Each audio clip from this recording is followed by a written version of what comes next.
오늘 주일에 나눌 말씀입니다. 누가복음 1장 21절에서부터 28절까지 말씀 같이 보도록 하겠습니다.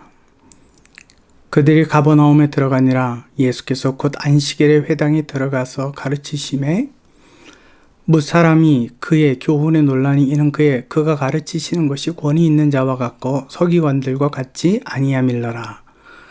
마침 그들의 회당에 더러운 귀신 들린 사람이 있어 소리질러 이르되 나사렛 예수여, 우리가 당신과 무슨 상관이 있나이까? 우리를 멸하러 왔나이까? 나는 당신이 누구인 줄 아노니 하나님의 거룩한 자니이다. 예수께서 꾸짖어 이르시되 잠잠하고 그 사람에게서 나오라 하시니 더러운 귀신이 그 사람에게 경련을 일으키고 큰 소리를 지르며 나오는지라. 다 놀라 서로 물어 이르되 이는 어찌미냐? 권위 있는 새 교훈이로다. 더러운 귀신들에게 명한즉 순종하는도다 하더라. 예수의 소문이 온 갈릴리 사방에 퍼지더라. 예수께서 가버나움 회당에서 행하신 일입니다. 회당에 모인 사람들은 예수님의 가르침에 놀랐습니다. 이는 가르치는 권위가 서기관들과 같지 않았기 때문에 그렇습니다. 간단히 생각해 보겠습니다. 예수께서 가르치실 때 회중이 느꼈던 권위는 누구의 권위였습니까? 하나님의 아들의 권위였습니다. 그렇다면 서기관들의 권위는 어디로부터 왔을지 우리는 생각해 볼 수 있습니다. 사람에게서 왔습니다. 또 그런 권위를 나타내려고 스스로 치장을 했었을 것입니다. 그러나 예수께서는 자신의 권위를 사람에게 나타내려 하지 않으셨습니다. 그러함에도 예수님의 권위는 자연스럽게 드러났습니다. 그래서 그 회당에 모인 온 회중은 예수님의 권위를 영과 육으로 느꼈습니다. 이제 귀신에 대해서 생각해 보려고 합니다. 아주 중요한 단어가 있습니다. 마침이라는 단어입니다. 어떤 의미입니까? 회당의 모든 사람들이 예수님의 가르치심에 특별한 권위를 느꼈을 때의 일입니다. 귀신 들린 사람이 소리칩니다. 나사렛 예수여, 우리가 당신과 무슨 상관이 있나이까? 우리를 멸하러 왔나이까? 나는 당신이 누구인 줄 아노니 하나님의 거룩한 자니이다.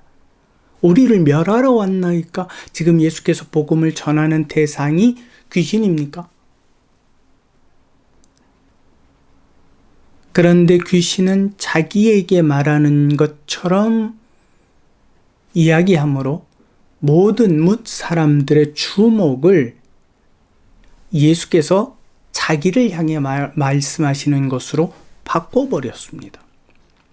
여러분, 귀신의 말은 거짓이 아니라 사실입니다. 그러함에도 예수께서는 그 귀신이 더 말을 하지 말라고, 말을 하지 못하게 막으시고 그 사람에게 나오라고 명령하십니다. 나오기 싫은 귀신은 그 사람에게서 나오기는 했지만 나오기 전에 그 사람으로 하여금 경련을 일으키고 큰 소리를 지르게 하며 나왔습니다. 왜요? 자신의 권위가 그리스도의 권위와 비견하다라고 보여주기 위해서입니다. 회당 모든 사람들은 다시 한 번 더 크게 예수님의 능력에 대해 놀라워하며 소문을 내었다는 내용입니다. 성경은 이 귀신에게 형용사 한 가지를 붙였습니다. 바로 더럽다라는 뜻입니다. 이 단어를 덧붙인 이유는 예수님과 대립을 이루는 존재라는 것을 알려주기 위해서 그렇게 쓴 겁니다. 헬라어로 아카다르토스라는 이 단어는 불순한, 더러운, 깨끗이 못한이란 뜻입니다. 그러면 그와 반대에 있는 예수님은 어떤 의미겠습니까?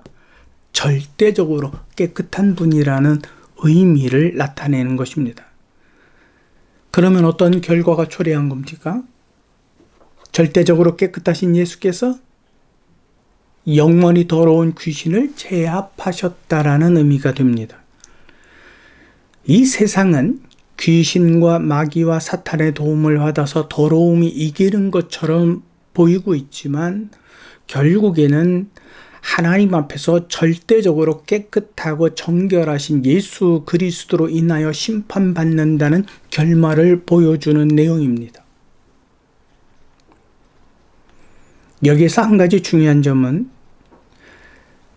그 더러운 귀신이 예수님을 하나님의 거룩한 자로 고백했는데 이를 허락하지 않았다라는 것입니다. 이는 사실이고 진실인데 왜 허락하지 않으셨을까? 거짓되고 속이는 혀로 고백하는 유혹을 허락하지 않으신 겁니다. 에덴 동산에서 뱀은 거짓 유혹의 말로 아담과 하와를 꾀어서 선악과를 먹게 했습니다.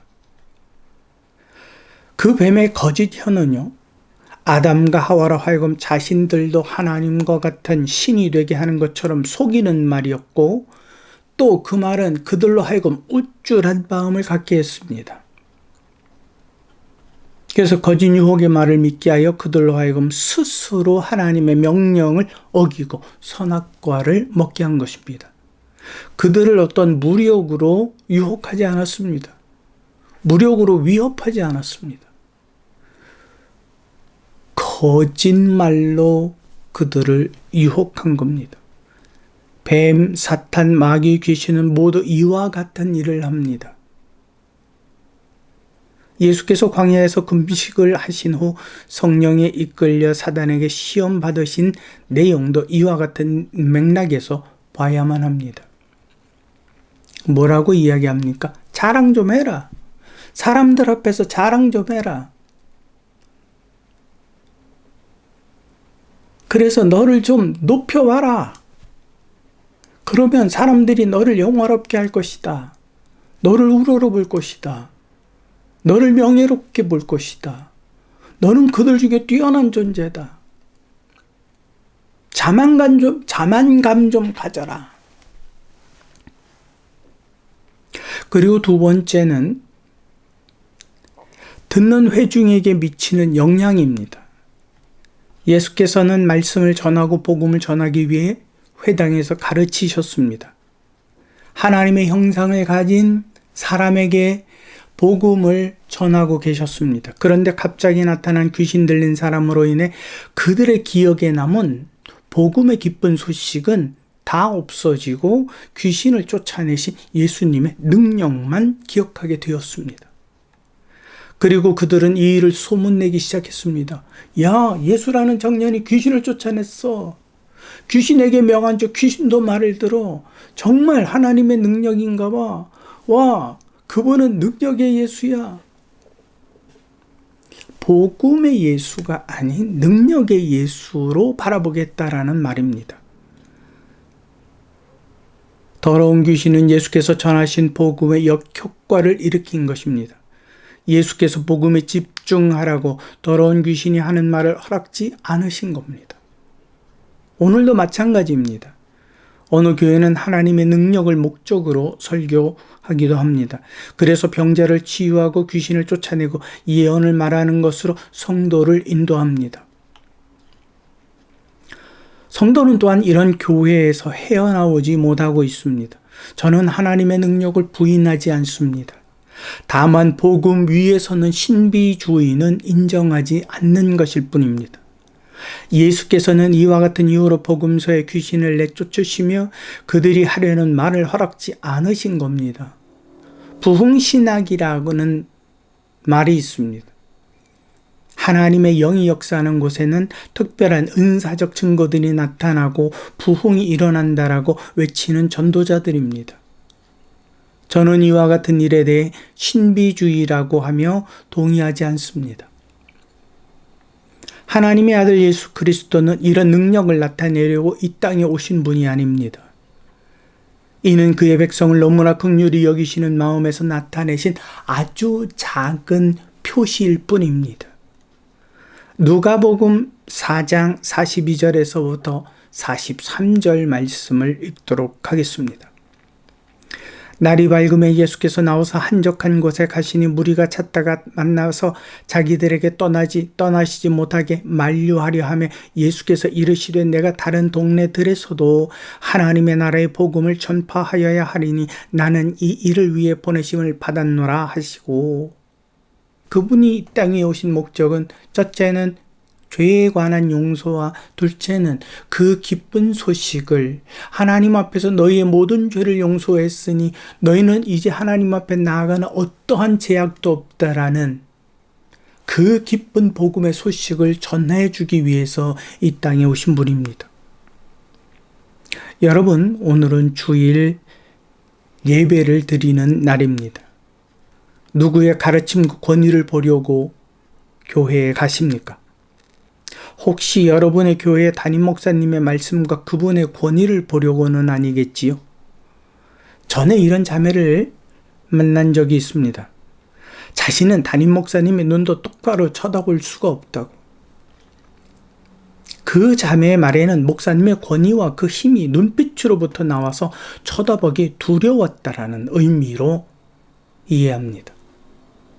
분명히 그런 의미로 전했을 것입니다. 하나님의 능력이 역사하는 큰 종이기 때문에 감히 그를 똑바로 쳐다볼 수 없었다라는 말입니다. 영의 역사라고 말하는 것입니다.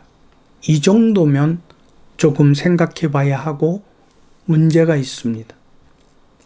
여러분, 우리는 예수님의 말씀, 예수님의 권위를 느끼려고 예배에 참석하는 것입니다. 하나님의 영에 이끌려 그의 말씀을 대언하고 가르치는 목사의 설교를 들을 때에 예수 그리스도를 느껴야 합니다.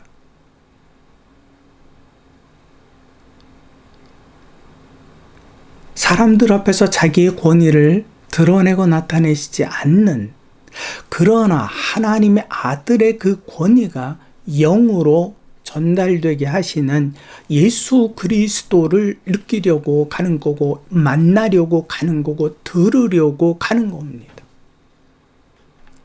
여러분, 복 받으러 예배 가는 것 아닙니다. 그래서 예수께서는 자신의 겸손과 온유의 멍에를 메고 배우라고 말씀하신 것입니다. 하나님의 아들로서 온 우주의 절대적인 권위를 가지고 계시지만 연약한 사람들 앞에서 그 힘과 능력을 자랑하지 아니하시고 오직 겸손히 하나님의 복음을 전하신 예수님을 기억하는 주일 예배가 되시기를 진심으로 소망합니다.